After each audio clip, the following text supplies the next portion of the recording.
Hey, what's up, crew? Today I'm going to take you guys through a full body mobility routine you guys can do on a daily basis, before a round of golf, before a workout, whatever you guys are doing. Again, when we're doing mobility, everyone's a little bit different on what they need and how much they need to spend on each different move. So as far as sets and reps, that can change. Think about 10 to 15 reps of each move. The more that we can get our body used to moving at different ranges of motion, the more we're going to be able to maintain and have access to that range. So some of this stuff, more is better. But kind of pay attention to your body and what you need. So some of these moves, some of you may not feel too much, some of you may feel a lot. So just spend a few extra time or extra reps there, do another set if you need to, kind of follow along. I'm gonna do a few reps of every single move. Feel free to pause the video, finish off that set, replay it, continue along. Eventually you kind of just know the exercises and you kind of just crush it out on your own without having to watch the video.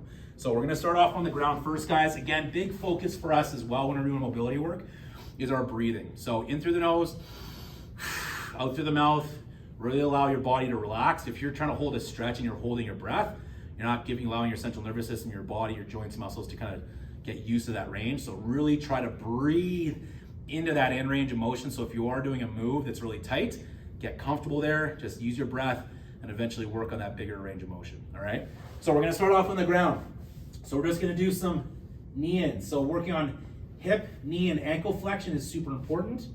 So just back and forth each one of these. Again, feel free to hold that a little bit if you need to, if you feel a really good stretch all the way through the hip and then the other leg. When I'm doing these as well, I also like to do some ankle rotations. So again, we're getting kind of all the joints kind of moving and grooving. I'll do 5 or 10 one way, 5 or 10 the other way, and we'll just go back and forth. So this is a good one, just kind of work on that knee flexion. The higher we can kind of bring those knees up, can help if we're doing any sort of squatting and things like that in the gym. Obviously, we get up and down quite a bit throughout our life as well. So right after that, we're gonna do some active straight leg raises. So I like to kind of press my hands into the ground, bring my leg up 1, 2. If we're really paying attention, we should be able to get this leg straight up and down at 90 degrees. If we're here, then we're really tight through there. We may need to work on this a little bit more. Again, use some velocity to kind of get a dynamic stretch. You'll start to feel those hip flexors fire up, which is not a bad thing. Again, if you want to slow it down a little bit, just grab behind your knee and just give me some reps here. Again, the more you pull on that leg, the more you're going to feel that behind the leg and the hamstring. Feel free to play around with as many reps as you need to on that. Hold that a little bit. Okay, pay attention to your body as you go through there. Now we're moving on to a little rotation. So we're going to bring one leg up 90 degrees and then pull it across your body. Getting a little bit of T-spine rotation. Lower back is working. Again, I'm tight through here today. So I'm gonna really slow things down and pay attention to my breath. Every time I exhale, I get a little further into it. Now you can see me right now that my other shoulder blade is kind of coming off the ground. Ideally, you want to keep that on flat. So if I need to hang on to something like a bench or a door frame, right, I can, but I want to create that separation from my upper lower body as much as I can. So again, you can kind of do some holds. Once I feel loose, I'll just kind of rep it out, side to side. Let's quickly roll over now, kind of to this fetal position. So we kind of worked our lower body. Now let's rotate that upper body. So these are called open books. I want my knees in as tight as I can. Hand on top of my knees so that my knees don't open up. And we're just going to open up. So now this is more, the other one was more trunk rotation, kind of lower back. This is gonna be a little more upper back T-spine rotation, just kind of attacking it from a different angle. Again, you're gonna do both sides. Really allowing yourself, eventually if we have that range, we're able to get those shoulder blades back on the ground. But again, work within your range, don't push it too much to start. Let's sit on up, crew. So we're gonna do some hip flosses. So really working internal, external range of motion through our hips. Super important for us as golfers, as athletes. But if we have any sort of low back stiffness or pain or things like that, I find that when my hips are tight internally and externally, that's where this starts to get jammed up. So I'm gonna lean back, legs nice and wide. I'm gonna take this one leg, I'm gonna internally rotate it, and I'm just gonna rep that out. So internal rotation, external. I'm more focused on the internal on this specific move. Again, these are called hip flosses. We'll do 10 to 15. The other week, I was really tight through these and kind of only getting to here. Today, I actually feel quite good. So I don't maybe need to do as many. So if I'm doing this before a workout, maybe I'm just doing 10 reps just to kind of get the body to go through that range of motion in the joints. Rep that out, those are hip flosses, okay? Now we're gonna turn it up a little bit into, make it a little more difficult, into 90-90s. So from here, we're up nice and tall.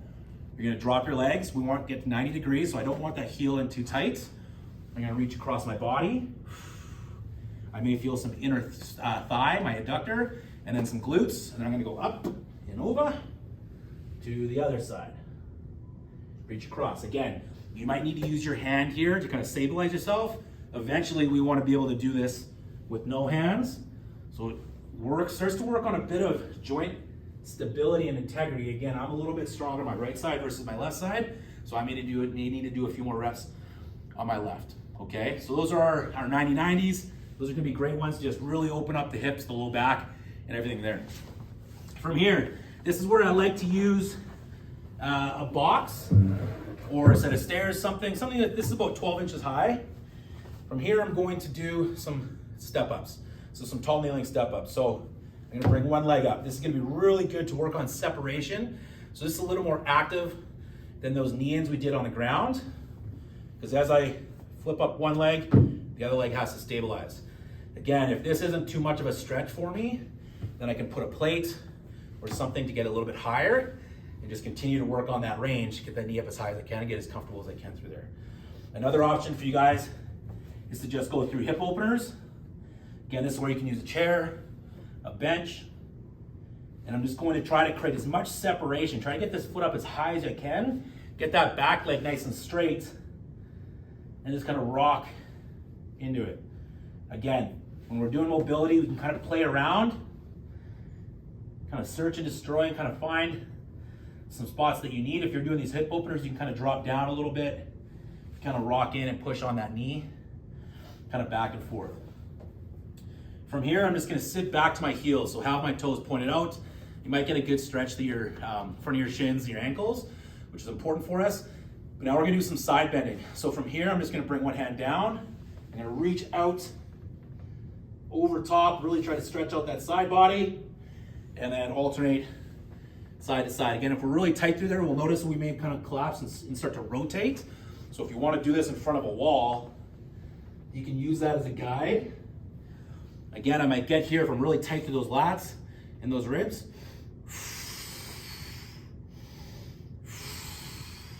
And just sink in further as we go through that, okay? So those are good for our some side bodies, some side bending through that upper body, which is super important and what we need, all right? From there, we're gonna go into some adductor slides. So all I need here is to kick one leg out. We're gonna bring my hands down. From here, I wanna keep a really nice tall spine. My foot is flat on the ground as well here. And then I'm just gonna rock back, just sit back to my heels, kind of bounce in. You should feel a stretch of that inner thigh.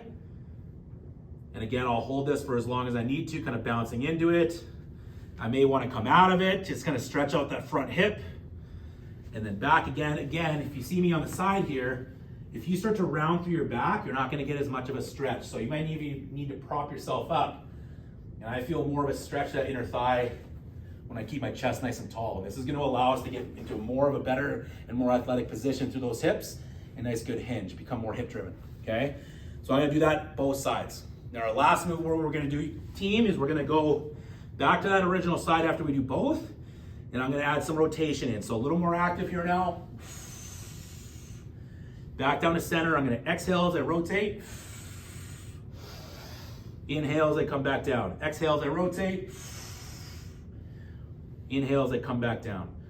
Again, you're gonna rep that out both sides. Again, we worked on some internal rotation through our hips and external rotation, some flexion and extension through our knees, that inner thigh, and some T-spine. Again, really full body. Obviously, there's a lot more stuff we could do, but take yourself through that. By the end, you should get a little bit of a sweat going. Hopefully the body temperature started to raise up a little bit and you feel a little bit looser, a little more warm and mobile. Give that a go. If there's anything else you guys are looking for, let me know. I'll get you guys dialed in. Peace.